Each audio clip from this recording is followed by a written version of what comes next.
Hello everyone, welcome back to my YouTube channel. आज हम HTML के बारे में समझने वाले हैं कि एचटीएमएल क्या होता है, एचटीएमएल से क्या किया जा सकता है और एचटीएमएल हमें क्यों चाहिए होता है। इन सभी कॉन्सेप्ट को वन बाय वन हम इस वीडियो में क्लियर करने वाले हैं, इसलिए मैं इस वीडियो में मेरे साथ बने रहिए एंड तक।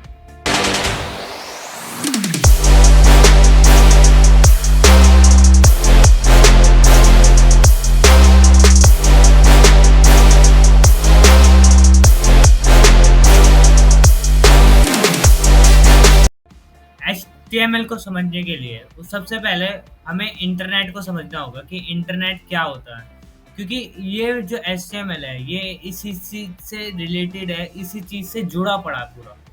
तो सबसे पहले इंटरनेट क्या है। इंटरनेट एक ऐसा नेटवर्क है जो मिलियंस ऑफ कंप्यूटर को एक दूसरे से कनेक्ट करता है। नेटवर्क केबल से, टेलीफोन केबल से या फिर सैटेलाइट लिंक से, इन चीज़ों से एक दूसरे को कनेक्ट करता है। और ये सारे जितने भी कंप्यूटर हैं वो एक दूसरे को data around the world share करते हैं। डाटा हो गया, इंफॉर्मेशन हो गई, ये दोनों चीज़ें ये दोनों शेयर करते हैं और इसी प्रोसेस को इंटरनेट बोला जाता है। अब इंटरनेट ने क्या किया है कि ये जो वर्ल्ड है इसे स्मॉल प्लेस बना दी, जिससे एक ऐसी स्मॉल प्लेस बना दी जो एक बेहतर है रहने के लिए। क्यों बेहतर है? क्योंकि इसके अंदर मिलियंस ऑफ यूजर्स हैं जो कि कहीं किसी भी वेबसाइट पे जाके कोई भी इंफॉर्मेशन ले सकते हैं। और इसकी खासियत ये है कि इसको कोई, इंटरनेट को कोई भी ओन नहीं करता। आप कैसे भी आप इसमें इंफॉर्मेशन अपलोड कर सकते हैं, आप इसमें इंफॉर्मेशन को रीड कर सकते हैं, आप कुछ भी कर सकते हैं। लेकिन आपने कभी ये सोचा है कि जो इंटरनेट है उसके बैकग्राउंड में कैसे वर्क करती है? ये वेब पेज हो गया, ये कैसे बनते हैं? और इसी का आंसर देता है हमारा एचटीएमएल। जो एचटीएमएल होता है ये वर्ल्ड वाइड हाईली रिकमेंडेड और हाईली यूज्ड लैंग्वेज है वेब पेज को बनाने के लिए। अब इसके लिए हम सबसे पहले इसकी हिस्ट्री जान लेते हैं एचटीएमएल की, कि इसकी हिस्ट्री क्या है। जो एचटीएमएल था इसको आईबीएम ने सबसे पहले बनाया था 1980s में, और इसका उस वक्त नाम था जीएमएल, जो स्टैंड करता है जनरल मार्कअप लैंग्वेज।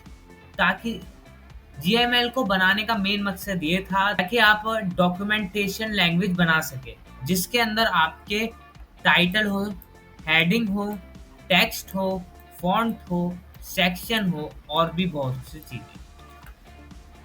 अब इसी कॉन्सेप्ट को लेके 1986 में आईएसओ ने इसमें कुछ बदलाव किया और इसे एक नाम दिया एचजीएमएल, जिसका मतलब है स्टैंडर्ड जनरलाइज्ड मार्कअप लैंग्वेज। अब इन लोगों ने इसके अंदर बहुत सी इम्प्लीमेंट की चीज़ों को जाना और इसी इम्प्लीमेंट को आगे बढ़ाया आईएसओ। अब टिम बर्नेस-ली, ये टिम बर्नेस-ली वो हैं जो जिन्होंने W3S को या फिर WWW को फॉर्म किया था। इन्होंने और इनकी टीम ने 1989 में HTML लैंग्वेज को डिजाइन किया, जिसकी फुल फॉर्म है हाइपर टेक्स्ट मार्कअप लैंग्वेज। इस लैंग्वेज को अब तक बहुत बार मॉडिफाई कर चुके हैं ताकि इसमें नए नए फीचर ला सके। और इन मॉडिफाई वर्जन, जो सबसे पहला वर्जन था हमारा वो HTML वर्जन 0 था, और अब उसके बाद आया आपका HTML वर्जन 1, वर्जन 2, वर्जन 3, और जो रिसेंट लेटेस्ट वर्जन है वो आपका HTML वर्जन 5। अब हम कुछ कॉन्सेप्ट जान लेते हैं कि HTML के बारे में। अब हमने ये तो जान लिया कि HTML स्टैंड करता है हाइपर टेक्स्ट मार्कअप लैंग्वेज के लिए। और ये HTML हमें क्या प्रोवाइड करवाता है? ये HTML हमें complete code of package provide करवाता है, जिससे यूजर एक वेब पेज बना सके जिसके अंदर वो टेक्स्ट हो गया, ग्राफिक्स हो गए, ये सारी चीजें उसमें बिल्ड कर सके। अब HTML के यूजेस क्या है? अब मतलब आप HTML को क्यों यूज करते हैं? क्योंकि इसके अंदर हम लिंक ऐड कर सकते हैं किसी भी वेब पेज के लिए, ताकि अगर आप जैसे कोई भी आप एक सेंटेंस लेते हैं और उस सेंटेंस का आपको ब्रीफली एक स्टेटमेंट देना है, वो आप किसी और वेबसाइट पे अवेलेबल है, तो आप अपनी वेबसाइट पे उसका लिंक प्रोवाइड करवा दोगे, जिससे यूज़र उस पे क्लिक करके दूसरी वेबसाइट पे जाके उसके बारे में डीपली नॉलेज ले ले। अब हम जानते हैं कि एचटीएमएल वर्ड जो है हाइपर टेक्स्ट मार्कअप लैंग्वेज है, उसका मतलब क्या है? अब जो हाइपर टेक्स्ट मार्कअप लैंग्वेज है, उसमें जो हाइपर टेक्स्ट का मतलब है, उसका मतलब ये है कि आप अपने वेब पेज में बहुत से लिंक अटैच कर सकते हैं, जो कि यूजर्स को एक न्यू वेब पेज पे ले जा सकता है, ताकि जैसे मैंने अभी बताया कि अगर कोई भी यूजर, जैसे आप अपने वेब पेज पे एक पर्टिकुलर सेंटेंस को ब्रीफली डीपली उसे समझाना चाहते हैं और उसका जो आर्टिकल है वो किसी और पेज पे अवेलेबल है, जो उसका मतलब वो किसी और पेज पे अवेलेबल है, तो आप उस पेज का लिंक अपने वेब पेज पे अपलोड कर सकते हैं, ताकि आप उससे ताकि यूज़र उस पे क्लिक करके उस वेबसाइट पे जाके उसकी डीपली नॉलेज गेन कर ले। अब आता है इसी के बाद मार्कअप लैंग्वेज। मार्कअप लैंग्वेज का मतलब ये होता है कि जो एचटीएमएल है वो हमें टेक्स्ट के अंदर अंडरलाइनिंग डिस्प्ले करने का तरीका है, जैसे डिफरेंट कलर है हो गए, आपके डिफरेंट डिजाइन हो गए, ये सब को प्रोवाइड करवाता है। अब लैंग्वेज में इसका क्या मतलब है? जो लैंग्वेज है इसका मतलब ये है कि आप एक वेब पेज से दूसरे वेब पेज से बात कर सकते हो। कैसे? इस वेब पेज के खुद के सिंटैक्स होते हैं, रूल्स होते हैं, जिसकी वजह से एक वेब पेज से दूसरे वेब पेज पर आप जा सकते हैं। एक वेब पेज दूसरा वेब पेज से कम्युनिकेट कर सकता है डाटा लेने के लिए, इन सब चीज़ों। अब हम बात करते हैं कैरेक्टरिस्टिक्स ऑफ एचटीएमएल के बारे में। कैरेक्टरिस्टिक्स क्या है एचटीएमएल की? तो सबसे पहले हमारा आता है कि ये इजी टू अंडरस्टैंड है और इसे आराम से मॉडिफाई किया जा सकता है। जैसे कोई स्टार्टर है जो अभी न्यूली इसे सीख रहा है, अगर वो ट्राई करे किसी भी एक एचटीएमएल नॉर्मल एचटीएमएल पेज को रीड करने के लिए, तो उसे वो इजीली अंडरस्टैंड कर सकता है कि क्या लिखा गया है, क्यों लिखा गया है ये चीज़, और वो उसे इजीली मॉडिफाई भी कर सकता है। अब इसका दूसरा पॉइंट क्या है कैरेक्टरिस्टिक्स में, कि आपके वेब पेज में आपको फ्लेक्सिबिलिटी प्रोवाइड करता है, जिससे आप इसके पेज में कोई भी टेक्स्ट को, किसी भी चीज़ को आराम से डिज़ाइन में ला सकें, अपने वेब पेज को सुंदर दिखा सकें, जिससे आपका वेब पेज और सुंदर दिखे और रीड करने में भी यूज़र्स को आसानी हो और यूज़र को आपका वेब पेज पसंद भी आए। अब इसके तीसरे पॉइंट के बारे में बात करते हैं। तीसरा पॉइंट ये है कि आप इस अपने वेब पेज के अंदर ग्राफिक्स, वीडियोस, साउंड, ये सारी चीज़ें इंपोर्ट कर सकते हैं, जिससे आप अपने वेब पेज को अट्रैक्टिव लुक दे सकते हैं और नॉलेजेबल भी इसे प्रोवाइड करवा सकते हैं। अब हम इसके डॉक्यूमेंट एचटीएमएल के डॉक्यूमेंट स्ट्रक्चर के बारे में बात करें। इसके लिए मैं आपको रिकमेंड करूँगा कि आप सबसे पहले अपने कंप्यूटर में या फिर लैपटॉप में, सिस्टम में वीएस विजुअल स्टूडियो कोड को डाउनलोड ज़रूर करें, क्योंकि वो इजी टू अंडरस्टैंडेबल है और एचटीएमएल में आपको आपके एचटीएमएल लैंग्वेज के लिए वो बेस्ट सॉफ्टवेयर है डेवलप करने का। सबसे पहले अपना ब्राउज़र ओपन कर लें, उसके अंदर आप सर्च करें विजुअल स्टूडियो कोड। इसका लिंक मैं आपको डिस्क्रिप्शन बॉक्स में दे दूंगा, ताकि आप इजीली से इसकी वेबसाइट पे लॉगिन कर सकें। अब आपके सामने ऐसा वेब पेज आएगा जिस पे आप डाउनलोड पर क्लिक करें। अब आप अपना सिस्टम चूज कर लें कि आपको कौन सा चाहिए, आपका कौन सा सिस्टम है, आपका विंडोज है, आपका उबंटू है, या फिर आपका मैक। इस पे फिर आप क्लिक कर दें विंडो के इंस्टॉल को।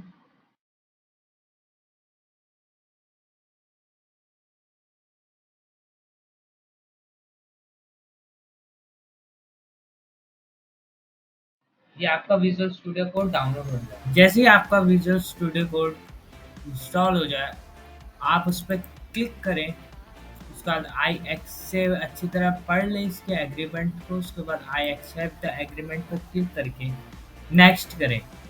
नेक्स्ट करके, नेक्स्ट, और इन चारों पे टिक कर दें जिन पे मैंने टिक कर रखा है। अगर आप चाहते हैं कि आपके डेस्कटॉप पे भी इसका आइकन बने तो यहाँ पे क्लिक कर दें। सर नेक्स्ट करें, फिर इंस्टॉल कर दें।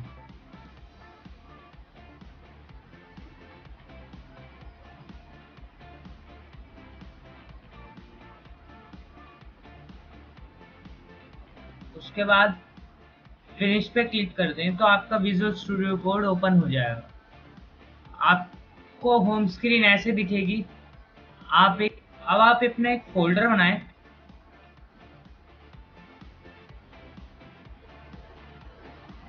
और उस फ़ोल्डर को बनाने के बाद, उसका नाम देने के बाद आप यहाँ पे क्लिक करें और यहाँ पे क्लिक करने के बाद कोड लिख दें। ये आपसे फिर पूछेगा किस पे, तो आप विजुअल स्टूडियो कोड पे क्लिक करके ओके कर सकते हैं। तो आपको एक ऐसी होम स्क्रीन आपको दिखेगी। अब उस पे जाएँ और यहाँ पे एक ऑप्शन है न्यू फाइल। न्यू फाइल पे क्लिक करें और सबसे पहले अपने उसका नाम लिखें, जैसे होम डॉट एचटीएमएल या फिर एचटीएम। इन दो, ये जो एचटीएमएल है ये आपको डिफाइन करता है कि आप एचटीएमएल फाइल बना रहे हैं, और यहाँ पे भी आपको एक लोगो दिखाया जा रहा है जिसपे आपको ये बताया जाएगा कि ये आप एचटीएमएल की फाइल है। अब आप एंटर करें तो आपकी एक वेब पेज स्टार्ट हो। और आप क्या करें कि अपने एक एक्सटेंशन में जाएं। एक्सटेंशन कहाँ है? आपका एक्सटेंशन ये रहा। एक्सटेंशन क्या है कि आपके ब्राउज़र की तरह है जो आपको एप्लीकेशन डाउनलोड करके देता है, और यहाँ पे लिखिए लाइव सर्वर। ये जो पहले वाला ऑप्शन है इस पे क्लिक करके इसे इंस्टॉल कर लें, मैंने ऑलरेडी कर रखा है। जब ये इंस्टॉल हो जाएगा तो आपको एक ऐसा लोगो दिखेगा आपकी विंडो पे नीचे की साइड। अगर आप इस पे क्लिक करते हैं तो आपके ब्राउज़र पे एक ओपन पोर्ट ओपन हो जाएगा, एक ऐसा। अब ये हमारा वेब पेज तैयार है।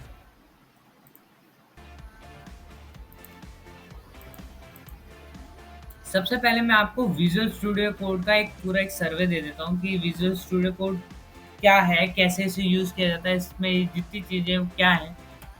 तो जो आपको ये सेक्शन दिखता है एक्सप्लोरर, ये आपकी वो बताएगा कि आपके इस फ़ोल्डर में ये वाली फ़ाइल है और आपको कौन-सी फ़ाइलें चूज़ करनी है, तो आप उस पे क्लिक करके आप उस फ़ाइल पे आ सकते हैं।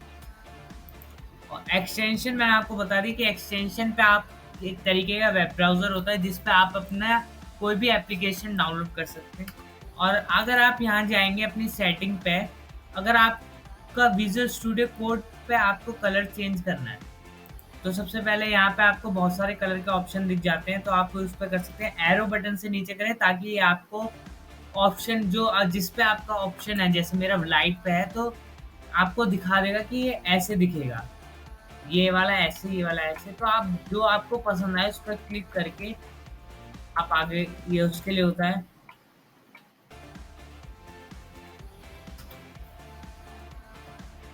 और इसके अंदर आपके एक कमांड पैलेट है जो कि आपका, अगर आपको कोई कमांड रन करनी है इस विजुअल स्टूडियो कोड के अंदर, तो आप यहाँ पे सर्च करके उसे कमांड को रन कर सकते हैं।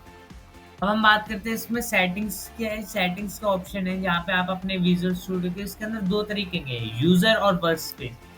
यूज़र क्या होता है कि अगर आपको परमानेंट कोई एडिट करना है, अगर आपको परमानेंट ये एडिट चाहिए आपको हर फाइल में, तो आप यहाँ पे एडिट कर दें और सेव कर दें, तो आपकी ये फाइल ऑटो सेव हो जाएगी।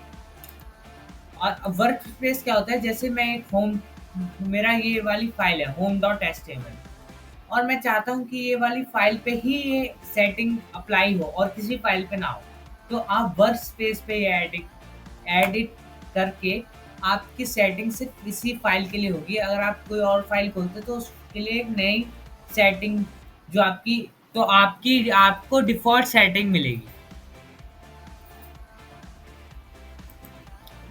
अब हमारे एक्सटेंशन, मैंने बताया कि आपके एक्सटेंशन पे जाके आप कोई भी फाइल को सर्च कर सकते हैं और उसे डाउनलोड कर सकते हैं। अब हमारे आते हैं कीबोर्ड शॉर्टकट। ये आपके कीबोर्ड शॉर्टकट्स हैं जिन पे आप जिनसे आप अपने की माउस को बिना यूज़ करे आप अपने कीबोर्ड से उन चीज़ों को यू एक्सेस कर सकें। यहाँ पे आप इन सब चीज़ों को कॉपी हो गया, पेस्ट हो गया, इन सब चीज़ों को आप एडिट भी कर सकते हैं, जो उनसे आपको पसंद आए, जो आपको ईज़ी लगे। ये सारी डिफ़ॉल्ट है। अगर आप टर्न ऑन सेटिंग सिंक कर देते हैं, तो आप अगर इसे इंस्टॉल भी करते हैं और इसे रीइंस्टॉल करते हैं, तो आप से सिंक कर सकते हैं जितना भी आपका डाटा है, जो आपने कीवर्ड शॉर्टकट कीवर्ड्स हैं, वो सारी चीज़ें जो आपने सेव कर रखी थी, वो भी आपको वापस मिल सकती हैं। ये सब आपकी सेटिंग्स में है। अब हम अपनी फाइल पे आ जाते हैं, एचटीएमएल की फाइल पे। अब विजुअल स्टूडियो कोड, हम सिर्फ ये विजुअल स्टूडियो कोड ही क्यों यूज़ कर रहे हैं, हम नोटपैड क्यों नहीं यूज़ कर रहे हैं? इसका मेन रीज़न ये है कि विजुअल स्टूडियो कोड हमारे काम को इतना आसान करता है कि ईज़िली हम इस पे वर्क कर सकते हैं। कैसे आसान कर देता है, हम इसके बारे में बात करते हैं। जैसे आप कोई भी कोड लिखते हैं, जैसे मैं लिखता हूँ इसमें एचटीएमएल, तो इसमें आगे मेरे को एक सजेशन दे रहा है कि आप कौन-सी वाली बात कर रहे हैं। तो आप इस पे कर रहे हैं, तो आपको ये एचटीएमएल का वो दे दिया। ये आपको सजेशन देता है, लेकिन ये आपको नोटपैड में नहीं मिलेगी। इसके अंदर आपको एक्सटेंशन इसी पे मिल जाते हैं, लेकिन आपको नोटपैड पे और आपको ब्राउज़र जाना पड़ेगा, फिर आपको किसी वेबसाइट पे जाना पड़ेगा, वहाँ से इंस्टॉल करना पड़ेगा। ये इन सब चीज़ों को शॉर्ट कर देता है और आप एक्सटेंशन से यहाँ से आराम से उस सॉफ्टवेयर को इंस्टॉल कर सकते हैं अपने यूज़ के लिए। इसलिए हम इसके अंदर विजुअल स्टूडियो कोड को यूज़ करते हैं। अब हम अपने स्ट्रक्चर के बारे में बात करते हैं कि हमारा एचटीएमएल का स्ट्रक्चर कैसा होता है। आप अपने कीबोर्ड पे शिफ्ट दबाएं और एक्सक्लेमेशन मार्क दबाएं, तो आपको एक ऐसे सजेशन दे रहा है, ये दो, और इसी सजेशन के आगे आपका लिखा है एल एमेट। ये एमेट क्या होता है? एमेट एक ऐसी चीज है जो आपके इस विजुअल स्टूडियो कोड में इनबिल्ट आती है, जो आपका काम को आसान कर देती है, आपको सजेशन भी देती है, आपको जो आप चीज़ यूज़ कर रहे हो, क्या वो क्या चीज़ है, उस सब चीज़ों को डिफाइन भी करती है। जैसे आप इस पे क्लिक करोगे, तो आपको एक एचटीएमएल का एक फॉर्मेट दिख जाएगा कि एचटीएमएल का फॉर्मेट क्या होता है। अब हम इसके फॉर्मेट के बारे में बात करते हैं। अब हमारे सबसे पहले लाइन में लिखा है doctype HTML. Doctype HTML क्या है? जो ये डॉक टाइप है हमारा, ये हमें ये डिफाइन कर रहा है कि ये जो डॉक्यूमेंट है हमारा, ये एचटीएमएल वाला है, सबसे पहला। और उसके बाद नीचे हमारी नेक्स्ट लाइन में लिखा है एचटीएमएल लैंग्वेज इंग्लिश। अब हमारा एचटीएमएल एक एलिमेंट है जो रिप्रेजेंट करता है एचटीएमएल डॉक्यूमेंट को, रूट होता है एचटीएमएल डॉक्यूमेंट का। और इसके आगे लिखा है लैंग्वेज इंग्लिश। हम जो लैंग्वेज यूज करेंगे इस डॉक्यूमेंट के अंदर, वो इंग्लिश है। अब हम हेड फंक्शन के बारे में बात करते हैं कि हेड फंक्शन क्या होता है। ये हेड है, हमारा हेड क्या है? इसके अंदर वो वाली फाइलें होती हैं जो आपको अटैचमेंट के लिए होती है। जैसे अगर आप यहाँ पे CSS की फाइल बनाते हो, जैसे मैं यहाँ लिख देता हूँ home.css, और एक और फाइल बना देता हूँ home.js। हम home.css और home.js के बारे में भी बाद में बात करेंगे। सबसे पहले हम हेड के बारे में बात कर लेते हैं कि हेड में अगर मुझे अब कोई ये वाली होम CSS की फाइल चाहिए इसके अंदर, तो मैं इसे कैसे अटैच करूँगा, कैसे इस वाले पेज को उस वाले पेज से अटैच करूँगा, तो वो हम हेड वाले सेक्शन में करते हैं। अब सबसे पहले हम एंटर दबाएंगे और हमें अब CS वाली फाइल इसके साथ अटैच करनी है, तो हम कैसे करेंगे? तो हम ब्रैकेट लगाएंगे, इसका लिखेंगे लिंक। आप ये ऐसे भी कर सकते हैं ब्रैकेट ना लगा के। अगर आप डायरेक्ट भी लिंक लिखते हैं और आप ये नीचे वाले इसमें देखा आपने, इसमें आपको CSS का ऑप्शन दे रहा है और उस पर आप एंटर दबाते हैं, तो ये आपको एक स्टाइल शीट बताए, आपका एक पूरा फॉर्मेट लिख दिया इनने। तो अब इस फॉर्मेट के बारे में बात करते हैं। लिंक, अब ये बता रहा है कि हमें लिंक करनी है एक स्टाइल शीट को, जो कि है हमारी home.css। अगर मैं आपको इस पे कंट्रोल और क्लिक करता हूँ, तो हमारी जो CSS की यहाँ पे जो फाइल है वो ओपन हो जाती है। ये बताती है कि हमारी जो ये वाली फाइल है इसके साथ अटैच हो चुकी है। अगर हमें कोई एडिशनल में एक CS फाइल को इंपोर्ट करना है एक वेब ब्राउज़र से, अगर हमें वो भी करना है तो हम यहीं पे आके हेड वाले सेक्शन में ही उसे पेस्ट करेंगे, ताकि वो हमारी फाइल अटैच हो जाए। अब हम बात करते हैं टाइटल। अब टाइटल क्या है? टाइटल हमारे जो डॉक्यूमेंट है उसके, जो हमारे, जैसे हम, मैं यहाँ पे लिख देता हूँ आपके लिए होम पेज, और इसे कंट्रोल एस दबा के अपने वेब ब्राउज़र में जाता हूँ, तो आपको यहाँ दिखेगा कि ये यहाँ पे होम पेज लिखा है हमारे। ये अगर मुझे इसके होम पेज को चेंज करना है, मतलब यहाँ का नाम चेंज करना है, तो हम टाइटल में जाके हमारे जो वेब पेज का जो टाइटल रहेगा, उसे डिफाइन करने के लिए हम टाइटल टैग को यूज़ करते हैं। अब यहाँ पे हमारा हेड को क्लोज कर दिया जाता है। एचटीएमएल के अंदर क्या होता है कि जो कुछ टैग ऐसे होते हैं जो हमारे क्लोज किए जाते हैं, लेकिन कुछ टैग क्लोज नहीं किए जाते। जैसे आप यहाँ पे देख रहे हो, मेटा, मेटा हो गया, आपका लिंक हो गया, ऐसे करके बहुत से टैग हैं जो क्लोज नहीं होते, वो मतलब अपने में ही एक क्लोजिंग टैग कहलाए जाते हैं। लेकिन जो कुछ टैग होते हैं वो क्लोज किए जाते हैं, जैसे हेड और हेड क्लोज। आप इसी के बीच में अपने हेड का काम करोगे। अब हम बात कर लेते हैं मेटा क्या होता है और ये मेटा का हमारा यूज क्या है। अब आप देखते होगे अपने गूगल के उसमें, जैसे मैं आपको कोई वेबसाइट दिखाता हूँ, फ्रेंच रेवोल्यूशन। अब आप देखेंगे कि इसके अंदर आपको इतनी सारी वेबसाइट दिख रही है। मेटा क्या करता है, इन वेबसाइट को डिस्क्रिप्शन, जो ये चीजें लिखी गई हैं, ये डिस्क्रिप्शन डिसाइड करता है। और मेटा कभी कारक क्या करता है कि आपके, जैसे मैं आपको ये दिखा देता हूँ,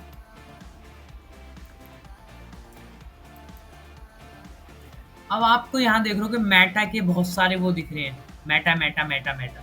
अब ये मेटा के आपके डिस्क्रिप्शन हो गए, आपके किसी भी वेब ब्राउजर पे कैसे ओपन होगा, ये वाला वेब पेज कैसे इस पे फंक्शन वर्क करेंगे, वो मेटा डिसाइड करता है हमारा। अब हम बात करते हैं अपने बॉडी टैग्स के बारे में। सबसे पहले कॉन्सेप्ट के बारे में जानते हैं कि वेब पेज के अंदर HTML, CSS और जावास्क्रिप्ट, ये तीनों होती है मेन। ये चीज क्यों होती है, क्या वर्क करती हैं एक वेब पेज के अंदर? तो सबसे पहले HTML क्या है? एक HTML इसलिए है ताकि हमारे जो जितना भी स्ट्रक्चर है, एक वेब पेज का जितना भी स्ट्रक्चर है, उस स्ट्रक्चर को बनाता है हमारा HTML। ये आप, जैसे हमारी ह्यूमन बॉडी में जो स्केलेटन है ना, उसी हिसाब का हमारे एक वेब पेज में HTML है, और इसी के लिए HTML वर्क करता है।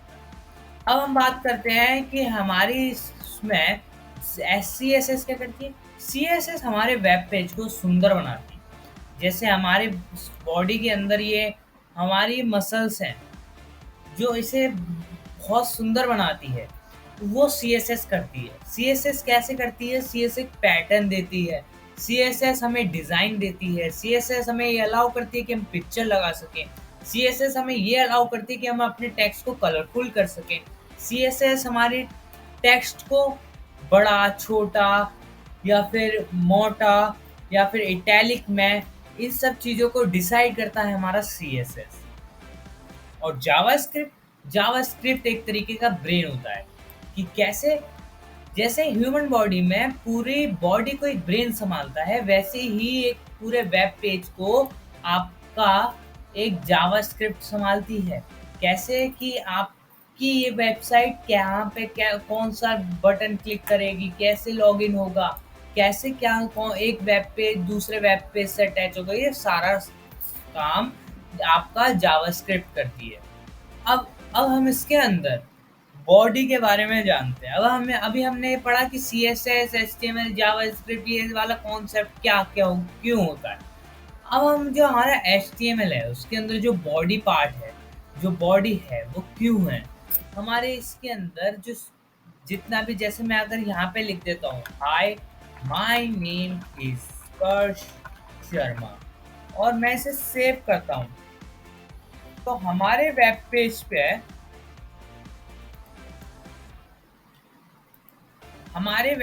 पे मुझे ये दिखेगा कि हाय माय नेम इज स्पर्श शर्मा। अब मुझे इसे सुंदर बनाना है, तो मैं कैसे बनाऊंगा, इस चीज पे वर्क करेगा हमारा CSS। अब बॉडी टैग के अंदर हमारी बहुत सी चीजें आती हैं। अब हम उनके बारे में हमने अभी क्लियरिटी करी कि हमारा जो स्ट्रक्चर होता है वो कैसे होता है, वो हमने अपना स्ट्रक्चर अभी पढ़ा। अभी तक हमने पढ़ा कि HTML क्या है, HTML की हिस्ट्री क्या है, हमने अभी तक ये पढ़ा कि उसका बेसिक स्ट्रक्चर क्या है, हमारे एक वेब पेज के अंदर CSS जावास्क्रिप्ट इन सब का क्या मेन वर्क होता है।